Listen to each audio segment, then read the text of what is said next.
Okay, so the first virtual machine that we're going to fire up in Hyper-V is going to be our Server 2012 R2 box. Now, if you just got done watching the host setup, it's going to be very similar as far as installation is concerned. In fact, it's going to be identical. So let's get going here. Okay, so I'm on my Hyper-V box here.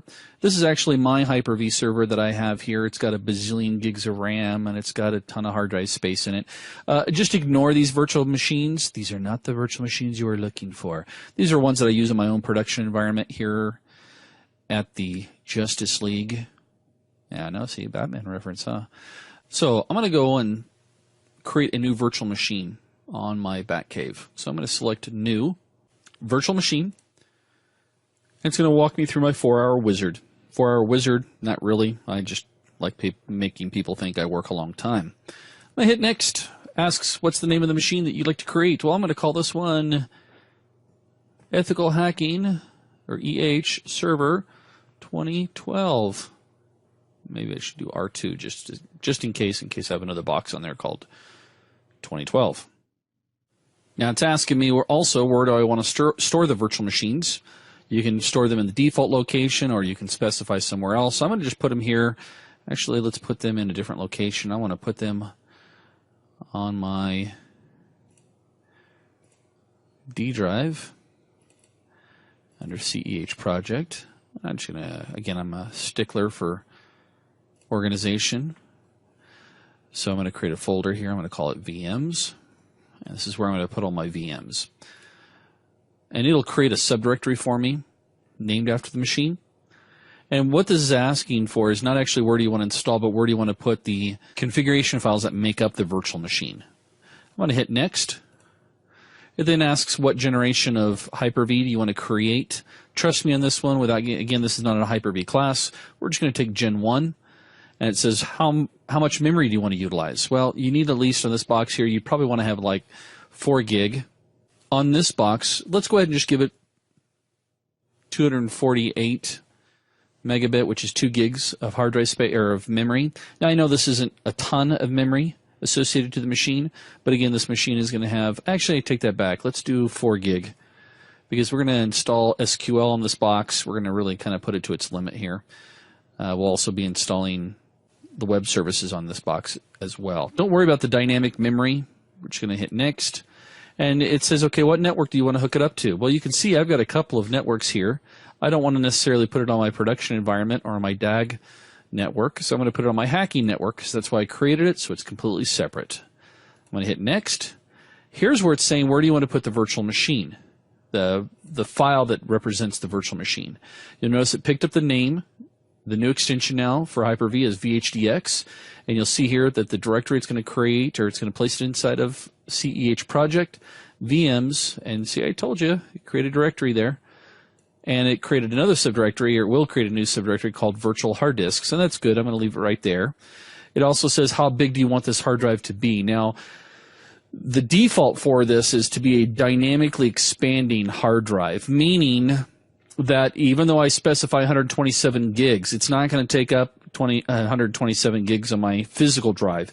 The host OS will only use as much space as the file takes up. But to the virtual machine, it thinks it has 127 gig. So you can actually over allocate. And 127 is the defaults. That's fine for me. I'm going to go ahead and hit Next.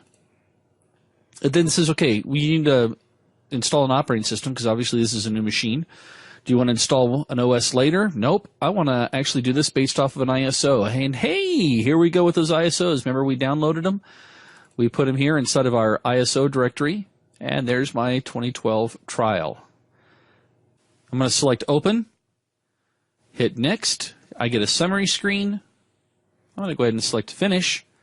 It creates that virtual machine for me, and it's ready to go. Okay, so I'm going to go ahead and right-click on my server, select to connect. It shows me, obviously, since the machine's off, if it was a physical box, I'd be staring at a black screen because it's not turned on. They're at least nice enough to tell me that, hey, it's currently turned off. Wish our physical boxes would show us that, right? I'm going to go ahead and select the Start button to start it up. I can also come up here and select Actions and then select Start. I could also just use the shortcut key, which is Control S. So I'm going to hit a Control S. The virtual machine should fire up, should pick up my CD or my DVD drive. Move this over so we can see this. Actually, we'll go full screen. Check this out. Shabam! Uh-oh, I'm a little off my resolution. It should fix itself, though, here. Very similar. Actually, it's not similar. It's exactly what we saw in the previous installation on the host machine. We're just going to go through the same steps. Select Next. Again, it's going to come up and say, which operating system would you like to install? Again, I'm going to just do a Server 2012 R2 Standard Evaluation Edition, but make sure you're not using Core. We're going to use the GUI. I'm going to hit Next. Accept the EULA. Again, remember, there's nothing to upgrade because it's a fresh install, so we're going to do a custom.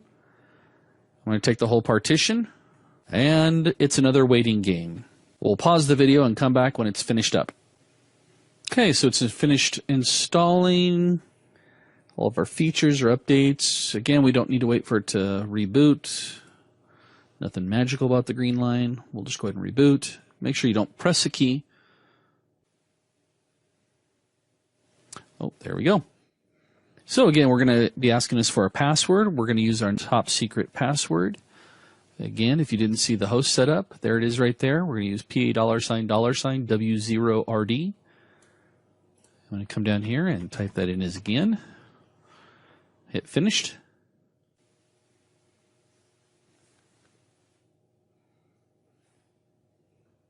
Okay, we're going to log in here.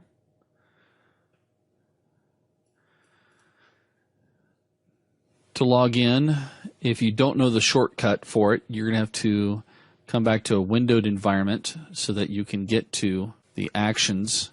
So in order to throw a Control-Delete, if you throw an actual Control-Delete, it'll throw it at the host machine, and you don't want to do that. So I'm going to come back and window this out a bit here so that I can get to my action, and I'm going to throw a Control-Delete, and there's the password. To log in. Again, we'll go back to full screen again. So I'm going to adjust the resolution down to the 1280 by 720. There we go. Keep the changes, you bet. So there's my Server 2012 R2 box up and running. Now I will see a network is not identified because I can't get out to the internet and there's no domain controller, or there's no DNS server specified at this point. So that's okay. So I'm going to fire up the Server Manager dashboard. Before we install any roles or features in this box, I'm going to go through and tweak this box just like we did our host machine. Again, notice that the default computer name is, yes, that random name. So I'm going to click on the name and come in to change the name. And this one here, I'm going to call it Server 2012 R2. I'm going to hit OK. Now you may be saying, Dale, why didn't you call it EH, ethical hacking? Because this is the ethical hacking name is only to represent itself in Hyper-V to the host machine. Once I'm inside, I don't necessarily want to call it that. I'm just going to call it like a normal server. I could have called this Server 5 or Server 12. I'm going to hit Next, though, because I don't need to, or I'm going to hit Closed. It's going to tell me I need to restart, but I'm not going to restart yet. Because if you remember, I got a couple other things I'm going to do here. First thing, I'm going to go into my IE enhancement and turn it off. And the other option I'm going to do here is I'm going to come into my control panel. Actually, if I come to right-click, if I right-click on the Start button, I can come up to my System section and go into my Advanced System Settings, and under Performance, hit the Settings button, and then go to my DEP. Remember, we're going to turn that off. I know it says it's turning it on, but I'm turning it on only for Windows, not for any other service or program that I install. I'm going to hit OK. This requires a restart as well. I'm going to hit OK. OK. And let's restart this bad boy. Tell it we're starting it for other.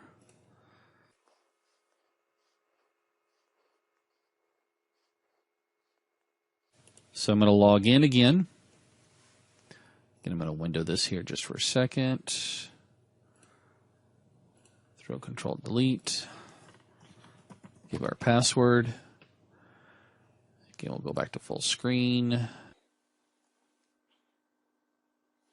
You guys won't have to go through the same steps that you just saw me go through. If you notice, I've had to window twice and then expand back out twice.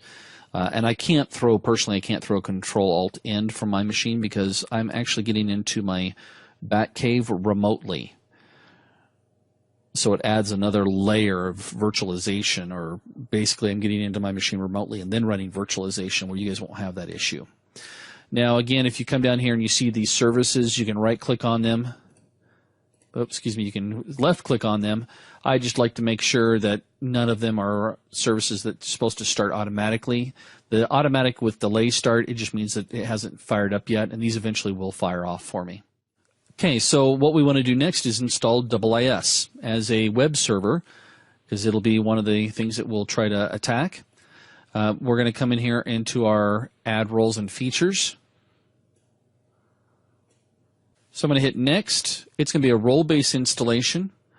It's going to be on my Server 2012 R2 box. Notice I've got an IP address. We'll be changing this up a little bit later on as well. I'm going to hit Next.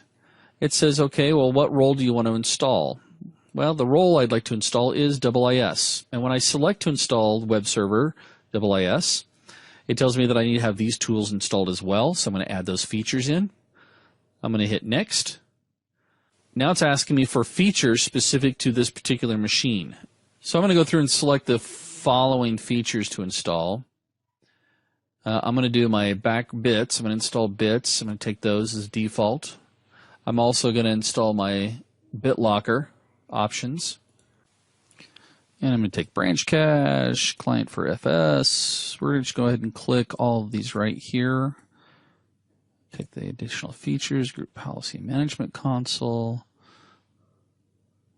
the ink, internet printing, and I think that's all I'm going to take on that one. I'm going to go ahead and hit Next.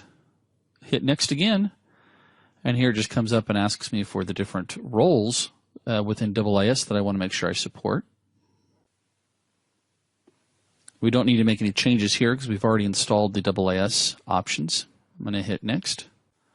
Now it's going to ask me for WDS, and this is because it's a subcomponent of one of the other features that we selected. I'm just going to go ahead and hit Next here. I'm going to go ahead and take the defaults here of both a deployment and a transport server. What a WDS server does for us is it basically allows you to push out images via network to different machines. So we're going to go ahead and hit Next here and just hit Install. And we're going to let the hamsters run around the wheel on this one for a few minutes. So we'll come back as soon as it's done installing. Now you'll notice after it's done installing all of those features, it does tell me that it's pending a reboot. So we're going to hit Closed. And we're just going to simply come over to our Start button, right-click on it, select Shutdown or Sign Out, and do a restart. And again, we're going to give it a reason. We're just going to again say it's Other. It's not important right now. And we'll let this bad boy restart.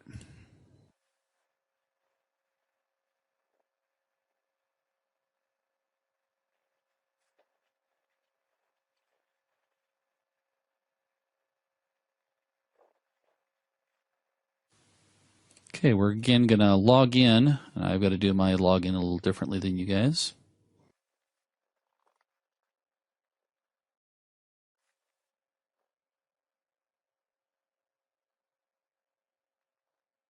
Okay, so the next feature we're going to install, we'll be doing this both on the Server 2012 box as well as the 08 box, is a service that we use for managing network devices or managing network nodes. We refer to it as the SNMP service. So I'm going to come here into my Add Roles or Features. Again, I could also come up here to the Manage section and select Add Roles and Features. And I'm going to again run through my 4-hour wizard here. I'm going to continue through the server selections. It's just this server. The roles, it's not a role, it's a feature I'm going to turn on. So I'm going to come here to Features. And by the way, I don't know if you know this or not, but you can just, at the beginning of this, you can just click on Features and it'll take you right down to that section. You're like, where were you a half hour ago, Dale? And I'm going to select here to install my SNMP service. It tells me that I need to install some additional tools. I'll hit Add the Features. And then I'm just going to select Next, hit Install.